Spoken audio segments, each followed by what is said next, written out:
জুলাই আন্দোলনের ন্যায় বিচার হলে ভবিষ্যতে জালিম আর বারবার এদেশে ফিরে আসতে পারবে না বলে মন্তব্য করেছেন বাংলাদেশ জামায়াত ইসলামীর আমির ডক্টর শফিকুর রহমান। বৃহস্পতিবার ভোরে আজিমপুর কবরস্থানে সাবেক কেন্দ্রীয় সহকারী সেক্রেটারি জেনারেল মরহুম ব্যারিস্টার আব্দুর রাজ্জাকের কবর জিয়ারত শেষে সাংবাদিকদের সঙ্গে আলাপকালে তিনি এই কথা বলেন। ডক্টর শফিকুর রহমান বলেন, আওয়ামী লীগ সরকারের হেনস্থা ষড়যন্ত্রের শিকার হয়ে ব্যারিস্টার আব্দুর রাজ্জাক দেশ ত্যাগ করতে বাধ্য হয়েছিলেন। মুসলিমের পক্ষ হয়ে জালিমের বিরুদ্ধে লড়ার বাস্তব প্রতীক ছিলেন তিনি। আইনজীবীরা আব্দুর রাজ্জাকের আদর্শ ধারণ করলে দেশের মানুষ সুবিচার পাবে, কিন্তু বর্তমানে আইনজীবীদের মধ্যে তা দেখা যায় না। তিনি আরো বলেন, আমরা যেভাবে অত্যাচারের শিকার হয়েছি সেভাবে অন্য কোনো দলের সঙ্গে হয়নি।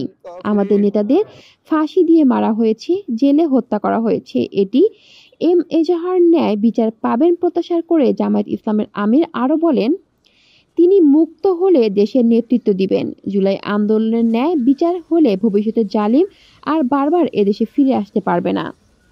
কলি শিকদার, বাংলা নিউজ নেটওয়ার্ক।